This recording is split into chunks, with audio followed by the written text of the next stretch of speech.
हमारे शरीर का 9 अंग जो बिल्कुल बेकार है, अब इंसानों को इसकी जरूरत नहीं होती। हजारों सालों से यह अंग काम नहीं कर रहा। नमस्कार दोस्तों, आज मैं आपके लिए एक इंटरेस्टिंग टॉपिक लेकर आया हूं। तो चलिए इसके बारे में कुछ रोचक तथ्यों को जानते हैं। वैसे तो हमारे शरीर में 78 अंग बताए जाते हैं, लेकिन आप जानकर हैरान होंगे कि इनमें से 9 अंग बिल्कुल बेकार है। उनकी अब हमें कोई जरूरत नहीं। हमारे पूर्वजों के हिसाब से ही ये अंग विकसित हुए थे, लेकिन अब इसका इस्तेमाल नहीं होता है। तो आइए जानते हैं इन अंगों के बारे में। साइंस के मुताबिक शरीर में 78 अंग होते हैं। हमारे शरीर में जो मेन अंग माने जाते हैं वो है सिर, गर्दन, धड़, हाथ और पैर। लेकिन क्या आपको पता है कि इनमें से 9 अंग बिल्कुल बेकार है। जैसे अपेंडिक्स, कुछ रिसर्च के मुताबिक इसमें गुड बैक्टीरिया स्टोर हो सकते हैं। कई बार इसमें सूजन आ जाती है और वह फट जाती है। इसे ऑपरेशन के द्वारा शरीर से बाहर निकाल दिया जाता है, फिर भी इससे हमारे शरीर पर कोई प्रभाव नहीं पड़ता है। आज जैसे ही हम 9 अंगों के बारे में बात करेंगे। बिजनेस इनसाइडर के एक रिपोर्ट के मुताबिक ऐसे कई अंग हैं जो हमारे शरीर से अगर हटा दिया जाए तो हमारे शरीर पर इसका कोई प्रभाव नहीं पड़ता है और इंसान सामान्य जीवन जी सकता है। Boston college anthropologist Dorsa Aamir ने ऐसे अंगों की पहचान की है। उन्होंने बताया कि अपेंडिक्स सबसे यूजलेस अंग हो सकता है। पहले माना जाता था कि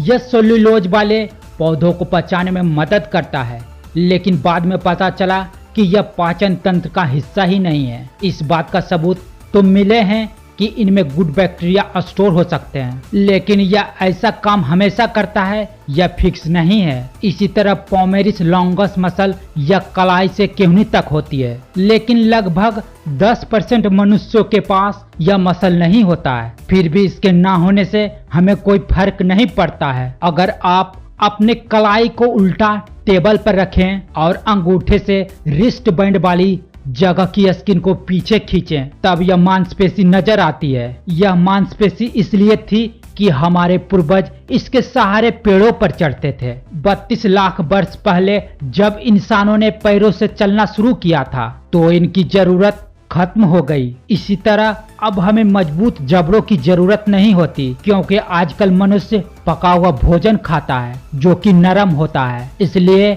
हमारे जबड़े भी छोटे हो गए हैं। एरेक्टर पिली मांसपेशी भी इनमें से एक है। यह चिकनी मांसपेशी का एक छोटा सा बैंड है जो बालों के रोम को बेसमेंट की झिल्ली के संयोजी ऊतक से जोड़ता है। हमारे पूर्वज जिनके शरीर पर बहुत सारे बाल थे, उन्होंने अपने लाभ के लिए इन्हें रेशों के रूप में यूज किया, लेकिन अब हमारे पास इनका कोई यूज नहीं होता।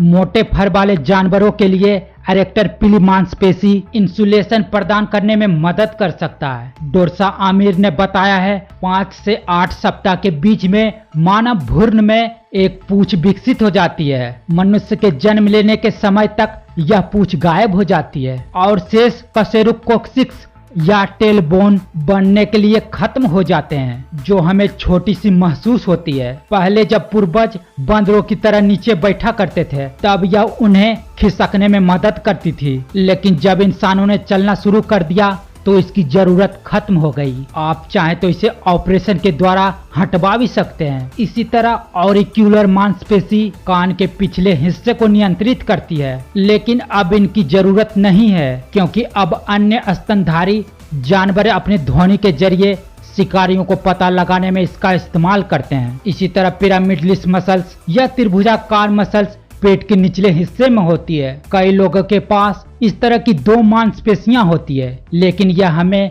कोई मदद नहीं करती। लगभग 20% मनुष्यों में कोई पिरामिडल मांसपेशियां नहीं होती है। इसी तरह नर और मादा भ्रूण शुरू में एक जैसे ही विकसित होते हैं, लेकिन बाद में टेस्टोस्टेरोन पुरुषों के अंगों के विकास में लग जाता है। इससे पहले कि यह हार्मोन एक्टिव हो, निप्पल्स का विकास शुरू हो चुका होता है। इसी तरह पिलिका सेमिलुनारिस या तीसरी पलक आंख के अंदरूनी कोने में पाए जाने वाले टिश्यू का एक लेयर है। यह झिल्ली जैसा दिखता है, जिसका उपयोग कुछ जानवर आंखों की रक्षा के लिए करते हैं। इंसानों को अब इसकी जरूरत नहीं है। प्रिय मित्रों, अगर इस वीडियो से कुछ जानने को मिला हो तो कृपया वीडियो को लाइक कर दीजिएगा और चैनल को सब्सक्राइब करके बेल आइकन को दबा दीजिएगा।